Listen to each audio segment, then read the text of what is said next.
사무엘기하 24장, 사무엘기의 마지막 장입니다. 오늘 다룰 내용은 다윗의 인구 조사에 대한 것입니다. 인구 조사의 배경에 대해서 성경 말씀은 하나님께서 이스라엘을 향하여 다시 분노하셨다, 그렇게 기록하고 있습니다. 다시 주의 분노가 이스라엘을 향해 타오르매, 이 다시 진노하신 것이 무엇인지 우리는 잘 알지를 못합니다. 첫 번째로 그 이전에 주께서 분노하신 것은 사울이 기브온 거민들을 학살한 것에 대해서, 언약을 배반한 것에 대해서 진노하사 기근을 내리신 것으로 알고 있습니다. 그런데 또다시 하나님께서 분노하실 만한 어떤 죄 문제가 이스라엘 안에 있었다는 겁니다. 성경에 그것이 무엇 때문인지는 상세하게 기록이 되어 있지 않습니다. 그래서 분노하신 주님께서 이스라엘을 향해서 이스라엘을 치려고 어떻게 하셨느냐? 다윗을 움직이사, 무브라는 것은 움직였다라는 의미인데, 다윗을 감동시키셨습니다. 다윗의 마음속에 이런 일을 행하도록 하셨는데, 어떤 일이냐면은 가서 이스라엘과 유다의 수를 세라 하고 말하게 하시니라. 이 말은 누가 했을까요?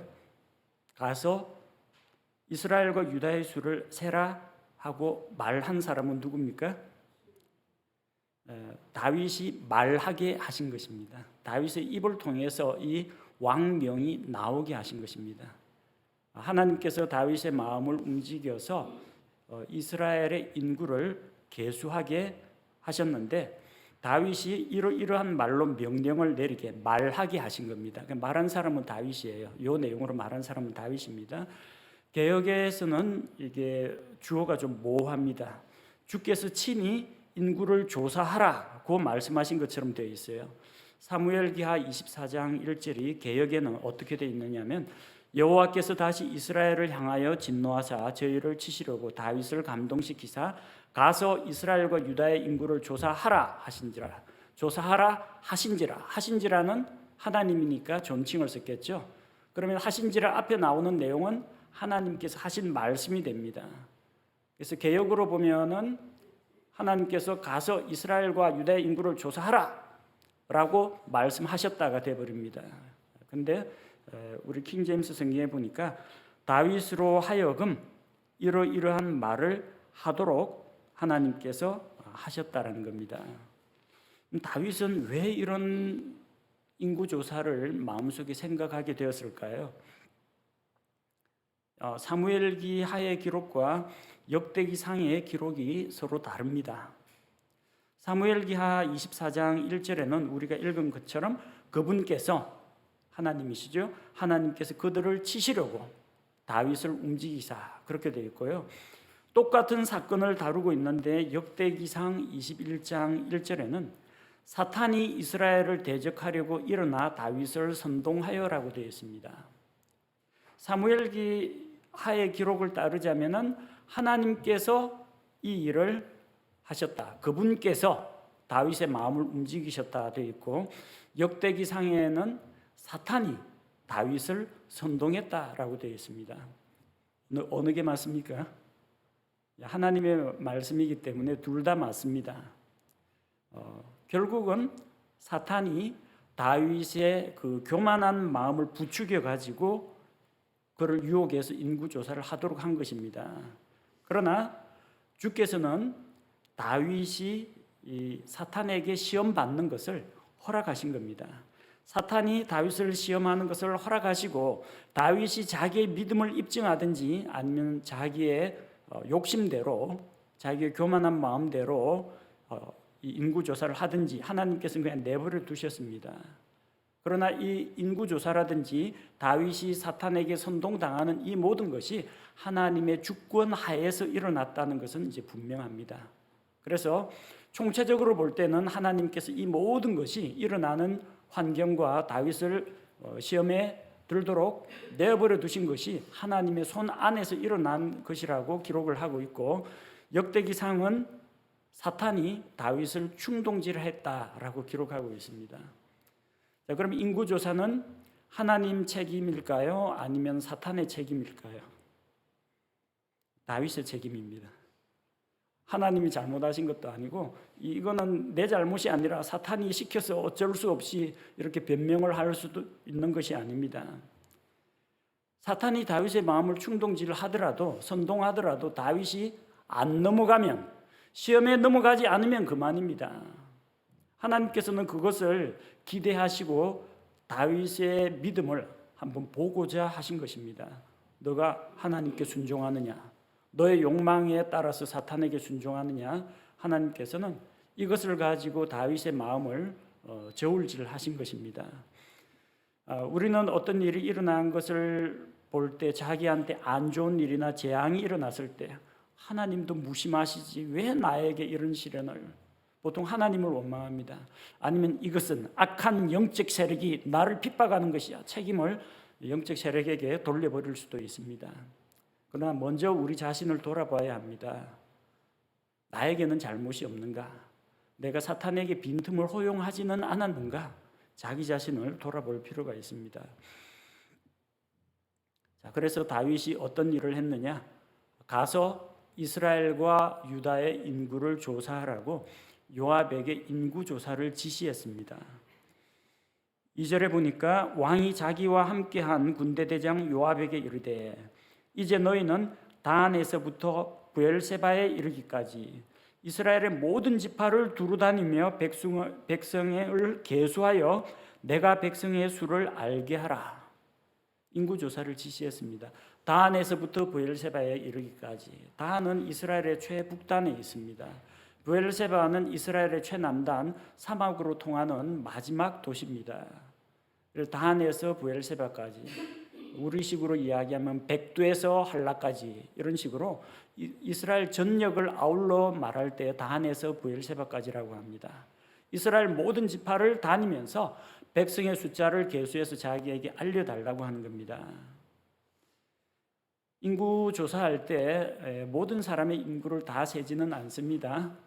인구 조사를 할 때 일반적으로 20세 이상으로 싸움에 나갈 수 있는 남자만 계수합니다. 여자는 숫자에서 제외했습니다. 여자는 숫자에 포함시키지 않았어요. 그리고 어린아이는 숫자에 포함시키지 않습니다. 전쟁에 나갈 수 없는 노인은 계수하지 않습니다. 예수님께서 보리빵 5개와 물고기 2마리로 5,000명을 먹이셨다 할 때 그 5,000명은 남자 장정만 계수해서 5,000명이에요. 여자와 어린아이까지 치면 그 숫자가 훨씬 더 많습니다. 이스라엘 백성이 이집트 땅에서 나올 때 60만 명이 나왔다라고 하는데 장정만 60만 명이에요. 부양가족 치면은 한 200만 가량은 되었을 것으로 봅니다. 왜 이렇게 인구조사를 다윗이 하게 되었느냐? 다윗의 교만한 마음 때문이라고 생각합니다. 큰 일들 다 지나갔어요. 반란도 다 진압했습니다. 자기를 도와서 함께 일할 수 있는 신하들도 임명을 했습니다. 그리고 다윗을 도와주는 용사들도 있습니다. 블레셋 거인들도 다 처치했습니다. 주변 민족들 다 정복하고 평화가 왔습니다. 요럴 때 조심해야 한다는 거예요. 안전하다, 평안하다, 이제 다 끝났다 할 때 방심하다가 공격당합니다. 노아도 그랬죠. 노아는 열심히 방주를 만들고 또 방주에 자기 가족과 짐승들을 태우고 인류를 구원하고 짐승들의 씨를 보존했습니다. 노아의 홍수 다 끝났습니다. 가인 족속 다 멸망했습니다. 거인 족속들 다 물에 빠져 죽었습니다.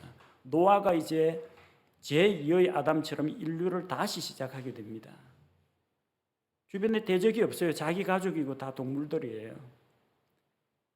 아니란 생각에 빠져서 나태에 빠졌다가 포도나무를 심고 그 포도 열매를 거두어서 포도주 담가 먹고 수치스러운 모습을 드러냈습니다. 잘 된다고 할 때 방심하지 말고 더 조심해야 됩니다. 나라가 안정되었다. 이제는 왕권이 굳게 섰다. 그렇게 방심하다가 이렇게 다윗처럼 교만에 빠지게 됩니다. 나라가 안정되고 평화롭다 보니까 다윗은 이제 딴 생각이 생겼습니다. 내가 거느리고 있는 백성이 얼마나 되는지 알아야 되겠다. 인구 조사를 하면은 두 가지를 알 수 있습니다. 하나는 우리나라 국방력이 얼마나 대단한가. 외국과 전쟁이 일어나더라도 내가 군인들을 얼마나 소집할 수 있는가. 병력을 파악하기 위해서입니다. 그래서 싸움에 나갈 수 있는 장정들 숫자를 계수하는 게 그것 때문입니다. 또 다른 이유는 세금을 걷어들일 수 있기 때문입니다.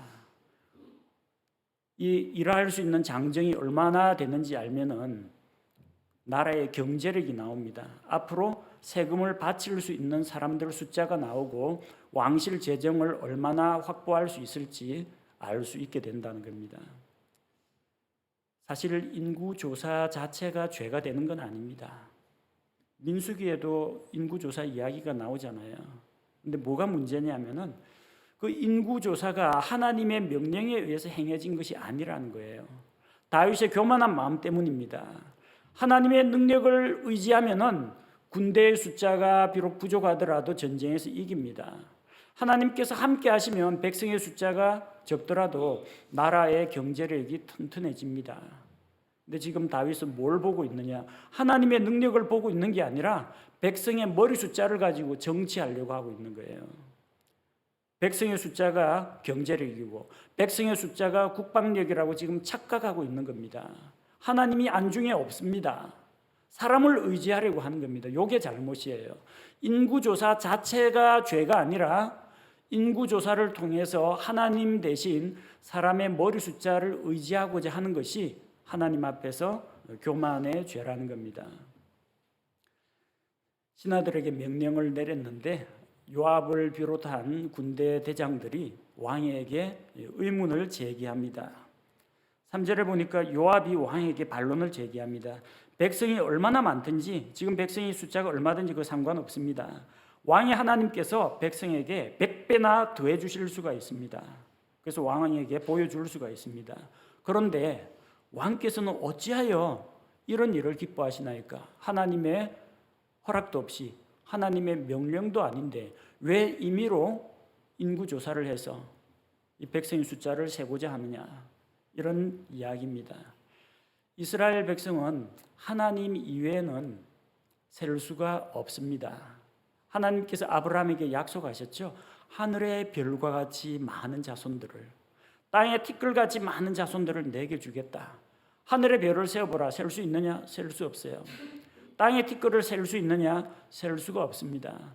하나님이 분명히 셀 수 없는 자손들을 주겠다고 하는데 왜 자꾸 숫자를 세어가지고 숫자를 고정시키느냐? 이 이야기입니다. 민수기 23장 10절에도 기록이 되어 있죠. 자, 발람 대언자의 입을 통해서 나온 하나님의 말씀입니다. 민수기 23장 10절 누가 능히 야곱의 티끌을 셀 수 있으며 이스라엘의 4분의 1을 셀 수 있으리요. 아무도 이스라엘 백성의 4분의 1조차 셀 수 없다는 이야기예요. 나는 의로운 자의 죽음으로 죽기를 원하며 나의 마지막이 그의 마지막과 같기를 바라는도다 하며, 여기에도 나오는 것처럼 누가 감히 하나님의 백성을 셀 수 있겠느냐? 셀 수 없다라는 겁니다. 그래서 이스라엘 백성은 하나님 아닌 다른 이방 민족이 자기들을 지배하고 자기들 인구를 세려고 할 때 거기에 대해서 반발을 했습니다. 예수님 태어나실 때도 마찬가지입니다. 가이사 아우구스투스가 천하에 있는 사람들 다 계수하고 호적 조사를 하라고 명령을 내렸을 때 유대인들이 로마의 식민지였기 때문에 하는 수 없이 호적을 하러 갔습니다. 인구 조사에 참여했습니다. 자, 그런데 이것이 뭐냐면은 자기들이 로마에 의해서 머리 숫자를 다 헤아림을 당하는 것은 하나님의 백성으로 치욕이었습니다. 하나님께서 셀 수 없는 많은 백성을 주겠다고 했는데 로마 황제가 무엇인데 자기들로 하여금 자기들 백성의 이스라엘 백성의 인구를 계수하느냐는 겁니다. 가이사르 황제의 생각도 마찬가지였습니다. 이스라엘 땅에서 세금을 얼마나 걷어들일 수 있는지 알아보는 것이 인구조사의 목적이었기 때문입니다. 자, 그래서 요압도 반대하고 군대 대장들도 반대한 일입니다. 지도자도 만약에 백성이 반대를 한다면 한 번쯤 바꾸어 생각을 해볼 필요가 있습니다. 근데 4절 말씀을 보니까 다윗 왕의 말이 요압과 군대 대장들을 이겼다고 했습니다. 신하들이 간청을 하는데 다 뿌리치고 듣지 않았다는 이야기입니다. 그래서 하는 수 없이 왕의 명령이기 때문에 어쩔 수 없이 요압이 인구를 조사하러 이제 길을 떠납니다. 요압이 이스라엘 전역을 다 돌아다닙니다. 다한에서 브엘세바까지. 5절에 보니까 그들이 요르단을 건너 아로엘에 진을 쳤다고 했습니다. 진을 쳤다라고 했는데 전쟁하러 친 게 아니기 때문에 그냥 장막을 쳤다라고 이해를 하시면 되겠습니다. 그리고 가색에 속한 강의 한가운데 놓인 이 도시의 오른쪽에 야셀을 향하여 진을 치니라. 이것도 야셀 방면으로 자기가 거느린 군사들과 함께 이제 장막을 친 겁니다. 자, 근데 여기 보니까 강의 한가운데 놓인 도시라고 했죠. 강의 한가운데 무슨 도시가 그 당시에 건설이 됐느냐, 그런 의미가 아닙니다. 강의 한가운데라고 번역하면은 마치 우리나라 여의도라고 생각하기 쉬운데, 옛날 사람들은 강 가운데 어떤 섬이 있어가지고 그 섬에다가 물자를 날라가지고 도시를 건설하고 성벽을 쌓거나 그런 거 할 줄 모릅니다. 지금 이것은 강의 한가운데를 말하는 것이 아니라 강의 중류 지방을 이야기합니다. 상류, 중류, 하류 가운데 강의 중간 지점을 이야기하는 것이지, 강물이 흐르는 한복판에 무슨 땅이 있어가지고 거기에 도시를 건설했다 그런 이야기가 아닙니다. 이 부분만 번역이 다르게 되어 있어요. 여호수아 13장 16절도 이렇게 되어 있어요. 그들의 지경은 아르논 강둑에 있는 아로엘에서부터 강의 중간에 있는 도시와 메드바 옆에 있는 온 평야와. 강의 중간에 있는 도시라는 이야기지, 강의 중턱에 있는 도시라는 이야기이지, 강의 한복판에 있는 그 도시라는 이야기는 아닙니다. 영어로는 이렇게 둘 다 여호수아나 사무엘 하나 in the midst of the river라고 똑같이 되어 있는데, 강의 중간이라고 해야 우리가 알아듣지, 강의 한가운데 도시가 있다라고 하면은 강 속에 있는 섬처럼 착각할 우려가 있습니다. 그리고 이제 그 요르단강 동쪽도 다녀왔다는 이야기죠. 그다음에 저 북쪽에 6절에 보니까 이제 길르앗 지방, 요르단강 동쪽에 길르앗에 이르고 다딤후시 단야안에 이르러서 또 시돈으로 돌아서, 시돈은 저 북쪽에 있습니다. 두로와 시돈은 북쪽입니다. 그래서 24장 6절에 보니까 시돈으로 돌아서 7절 두로의 강한 요새에 이르고, 이제 북쪽 지방입니다. 그 다음에 히위 족속과 가나안 족속의 모든 도시에 이르고 유다의 남쪽 브엘세바까지 갔다고 했습니다. 히위 족속과 가나안 족속의 모든 도시인데, 실상 다윗 시대에는 이 도시가 다 이스라엘에 의해서 정복이 되었습니다. 아마도 그들을 다 죽이지 않고 그들이 그 가나안의 도시에 이스라엘과 이방인들이 아마 함께 섞여 살았을 수가 있습니다. 그래서 동쪽에서 서쪽, 남쪽에서 북쪽, 이스라엘 전역을 다 다녔다 그런 이야기입니다. 그리고 8절에 보니까 요압과 그 일행이 온 땅을 다 두루 다니고 돌아왔어요. 자그마치 9달 20날이 걸렸습니다. 9개월 하고도 20일, 약 10개월 정도 소요가 되었습니다. 그리고 왕 앞에서 요압이 총 인구 숫자를 보고합니다. 전쟁에 나갈 수 있는 칼을 뺀 용맹한 자가 이스라엘에 80만 명, 유다 사람이 50만 명. 이 숫자는 정확한 숫자는 아닐 겁니다. 딱 떨어지게 50만 0000 이렇게 붙었을 리는 없고, 아마 몇천, 몇백, 몇십, 몇 명 더 있었을 텐데 정확한 숫자가 아니라 그 어림수라고 보시면 됩니다. 80만 그리고 50만, 130만 대군을 동원할 수가 있다는 겁니다. 장정만 130만이라는 것을 이제 알게 되었습니다. 자, 인구 숫자 조사하니까 다윗이 기분이 흐뭇했을 것 같습니까? 내 밑에 100만 명이 넘는 병사들이 있다. 이 정도면은 주변 어느 민족하고도 한번 붙어볼 만하다. 130만 명이나 되는 장정들이 있다. 이 사람들이 전쟁 때는 병사로 소집이 되겠지만 평상시에는 경제 활동을 하기 때문에 이 사람들로부터 내가 세금을 얼마나 걷겠다. 그래서 머릿속으로 돈 걷어들일 생각하고 흐뭇하게 생각한 게 아니라 이 일을 한 다음에 다윗의 마음이 찔렸습니다. 자기가 뭔 짓을 한 것인지 이제 깨달은 거죠. 10절에 보니까 다윗이 백성의 수를 센 뒤에 그의 마음이 그를 찌르므로, 그 마음이 찔렸다는 건 뭘 말하겠습니까? 이게 잘못됐다라는 거, 잘못된 동기에서 이걸 추진했다는 걸 자기 인정했다는 이야기예요. 마음에 찔리면 마음이 아픕니다. 후회가 듭니다. 그러나 찔림이 있다는 것은 아직은 양심이 살아있다는 이야기예요. 하나님께서 나를 깨우치시고 말씀으로 도전하고 책망하시는데 내가 그걸 알아듣고 있다는 이야기입니다.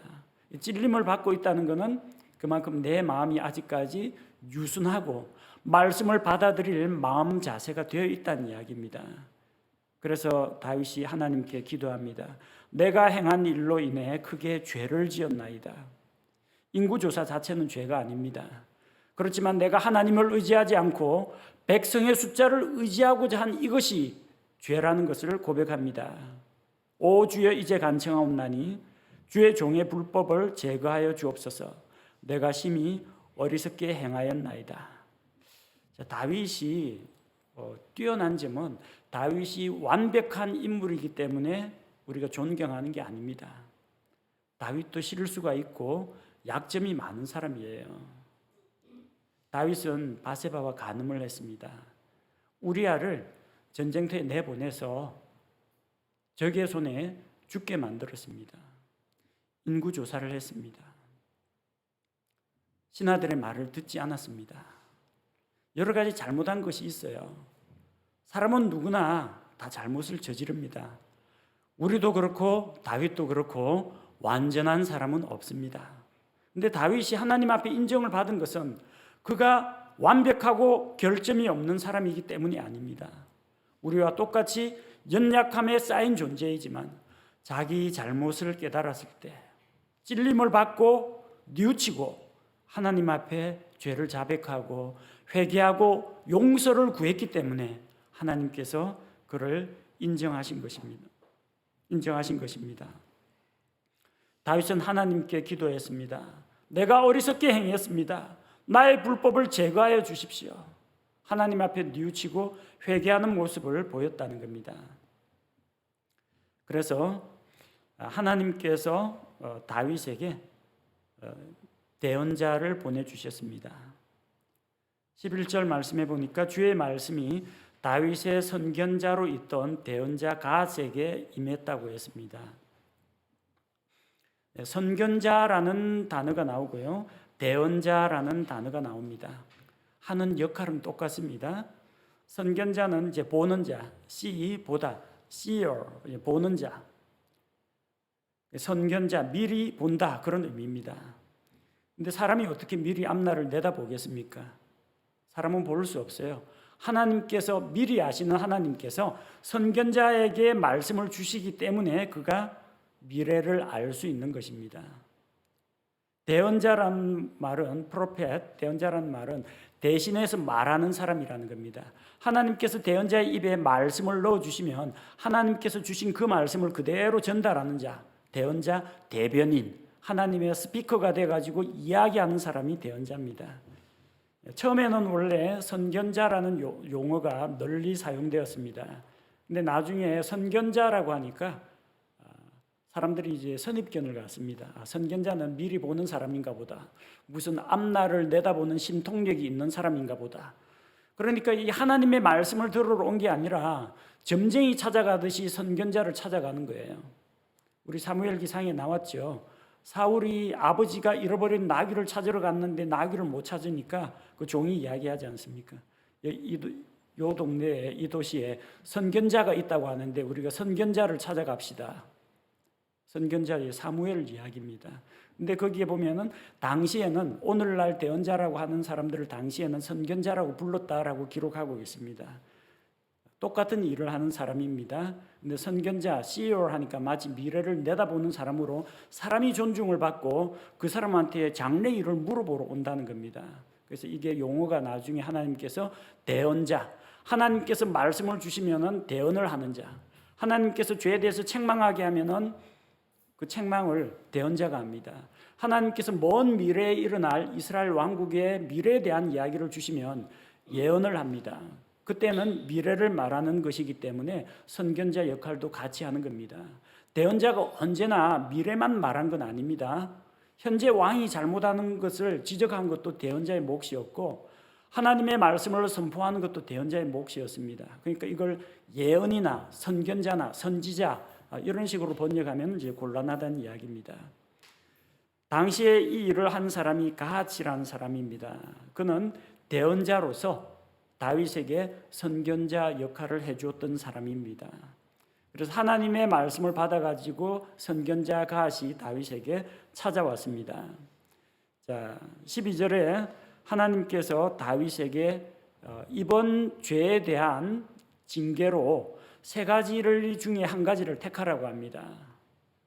어떤 그 보기가 있느냐면은 13절에 왕의 땅에서 7년 동안 기근이 있을 것인지, 아니면 왕이 석 달 동안 원수에게 쫓겨다닐 것인지, 아니면 사흘 동안 왕의 땅에 역병이 있을 것인지.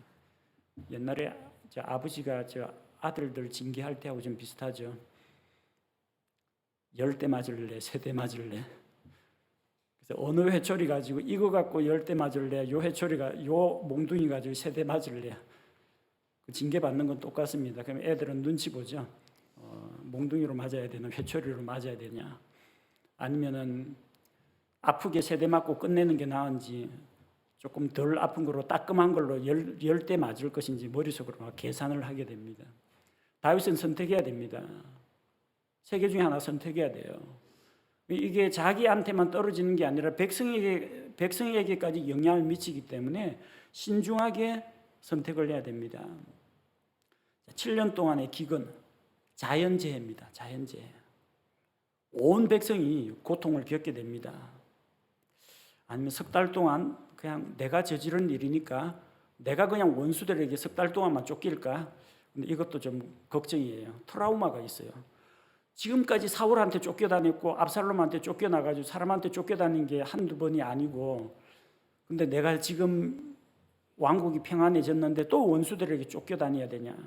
이것도 좀 망설여지긴 합니다. 대신 백성에게는 피해가 안 갈 겁니다. 그 다음에 그냥 매도 그냥 굵고 짧게 3일 만에 끝나는 역병, 전염병 3일로 택할까? 이러면은 좀 심하긴 하겠지만 사흘 만에 끝낼 수 있어요. 근데 문제는 역병은 한 번 들었다 하면 전국에 동시에 퍼집니다. 그리고 역병 때문에 죽는 사람들이 반드시 나옵니다. 다윗은 원수에게 쫓기다 보면은 쫓기긴 하겠지만 죽지는 않겠죠. 기근이 들면 뭐 풀뿌리라도 나무 껍질이라도 벗겨 먹으면은 죽지는 않겠죠. 근데 역병은 사람 죽습니다. 자, 굵고 짧게 3일로 갈 것이냐, 아니면 백성 대신해서 내가 석 달 동안 쫓겨다닐 것이냐, 아니면 7년 동안 기근, 왕이고 백성이고 똑같이 고통을 한번 겪을 것인가. 이 중에 선택하라는 이야기입니다. 여기 보니까 7년 기근이라고 되어 있죠. 근데 역대기상 21장 12절에는 7년 기근이 아니라 3년 기근으로 되어 있습니다. 역대기상 21장 12절에 보면은 똑같이 가시 다윗에게 이야기하는 겁니다. 3년 동안 기근이 들게 할 것인지, 혹은 석 달 동안 내 원수들의 칼이 너를 따라잡아 내가 내 원수들 앞에서 멸망하게 될 것인지, 혹은 주의 칼 곧 역병이 사흘 동안 이 땅에 있어 주의 천사가 이스라엘 온 지역을 두루 멸하게 할 것인지 택하라. 내용은 똑같은데 한 가지가 달라요. 기근이 3년이라고 되어 있습니다. 3년 기근이 맞습니까? 7년 기근이 맞습니까? 둘 다 맞습니다. 왜 7년 기근이 맞냐면요, 이미 기브온 거민들을 사울이 학살한 걸로 인해서 3년 기근이 떨어졌습니다. 그러고 나서 기브온 사람들의 맺힌 한을 풀어주었죠. 그들이 원하는 대로 사울의 7 아들을 매달아 가지고 죽였습니다. 그래서 하늘에서 비가 떨어졌습니다. 근데 문제는 이게 3년, 7년 가뭄이 아니라 기근입니다. 단순히 비가 오고가 아니라 곡식이 풍년인지 흉년인지 그걸 이야기하는 겁니다. 이게 3년 동안 기근이죠. 땅이 메말라서 씨앗을 못 뿌렸겠죠. 하늘에서 비가 좀 떨어진다고 해서 갑자기 땅에서 곡식이 확 솟아나거나 그러지 않는다는 이야기예요. 지금도 기근 중이라는 이야기예요. 왜? 파종을 제대로 못했을 테니까. 그리고 대부분은 물이 없어가지고 말라 죽었을 테니까 올해도 거두는 양은 적습니다. 곡식이 아예 안 자라는 건 아닌데 거두는 양이 적어요. 3년 기근에다가 지금 인구 조사하는데 9개월 20일 걸렸습니다. 약 10달 걸렸어요. 지금 4년째 겪고 있습니다. 기근을. 그런데 3년 동안 기근을 더 겪으면은 7년 기근 됩니다. 합계 7년 기근이라는 이야기예요. 역대기에서는 앞으로 3년 동안 기근을 더 겪을 것인지 그 이야기고, 사무엘기 하에서 지금 이야기하는 것은 지금까지 3년 기근 겪었고, 그 다음에 기브온 거민들이 가지고 있던 한을 풀어줬는데 그때부터 빗방울이 떨어지긴 했지만 이미 거둘 수 있는 곡식 양은 적다라는 겁니다. 그래서 지금도 기근 중이고 3년 9개월 20일 다시 3년을 더 얻어맞으면 7년이 된다는 이야기입니다. 다윗이 뭘 선택했느냐? 기간 가지고 선택한 거 아닙니다. 징계 기간이 7년, 너무 길다. 3개월, 요거 한 중간 정도인데 3일, 3일이 짧겠다. 기간 가지고 선택한 게 아닙니다. 징계의 범위를 가지고 선택한 것도 아닙니다. 기근, 이스라엘 전역이 다 고생할 텐데 그냥 백성은 그냥 이 고통을 면제받고 내가 석 달 동안 고생하면 되지 않을까. 전염병, 이거는 이스라엘 전역에 동시에 퍼져나갈 텐데 이런 거 가지고 고민하지 않았어요. 다윗이 생각했던 건 오직 한 가지입니다. 누구한테 얻어맞느냐? 징계는 징계인데 누구한테 맞느냐? 아버지한테 맞는 게 제일 낫죠. 이웃집에 잘못을 저질러 가지고 혼이 나고 있는데 아버지가 나타나서 아버지가 아이를 징계하면은 이웃집 아저씨는 더 이상 징계를 못합니다. 자기 아들 아니거든요. 나중에 잘못한 거에 대해서 배상은 청구할지 몰라도 자기 아들을 아버지가 자기 아들을 자기가 징계하면요 다른 이웃 사람들 절대 간섭 못합니다. 근데 아버지는 자식을 죽이려고 때리지는 않습니다. 잘못을 깨닫게 하려고 때리지. 아버지는 자기 감정 분풀이 하려고 때리지 않습니다. 바로 잡으려고 때리는 겁니다. 누구한테 당하느냐? 징계의 주체가 다르다는 겁니다. 자연재해, 가뭄, 홍수, 태풍 이건요 인격체가 아닙니다. 사람을 안 가려요. 인정사정, 정의라는 게 사람이 아니니까 정의라는 게 아예 없습니다. 인정이고 사정이고 정 자체가 없어요. 자연재해는 지진, 홍수, 태풍 사람 가리지 않고 무차별입니다. 강도 조절이 안 됩니다. 다윗이 원수들에게 쫓겨다닌다. 원수들은 사람입니다. 다윗을 미워하는 어떤 누군가일 겁니다. 그런데 이 사람은 사특한 존재입니다. 간사한 존재입니다. 지금은 다윗이 왕이기 때문에 꼼짝 못하고 숨죽이고 있지만 만약에 다윗이 약해진 틈을 노린다면 이 간악한 다윗의 원수들은 다윗을 아마 거의 죽음까지 내몰게 될 겁니다. 사람은 보복을 하더라도 도에 지나치게 과도한 보복을 한다는 겁니다. 다윗이 선택한 것은 자연재해도 아니고 인재도 아니고 매를 맞더라도 하나님 앞에 하나님께 맡겠다는 이야기입니다. 제일 무서운 거예요. 사흘 동안의 역병, 전염병.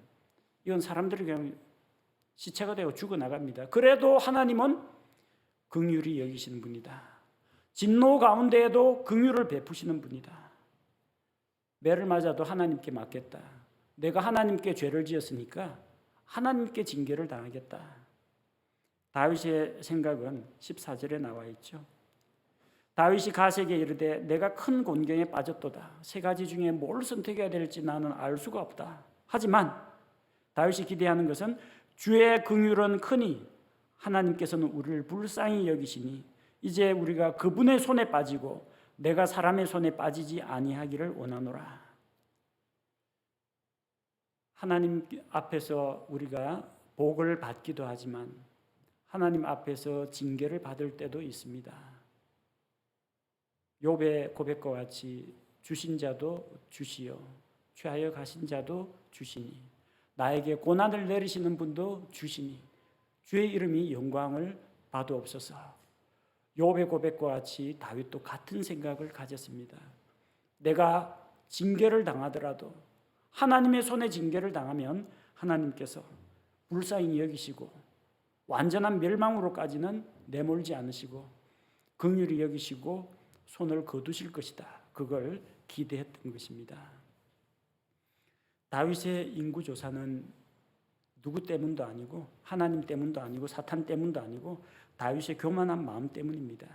사탄은 그의 교만한 마음과 또 왕의 그 체면 자존심을 충동질해서 부추겼고 하나님께서는 다윗이 어떻게 반응하는지 사탄에게 시험을 받는 것을 허락을 하신 것입니다.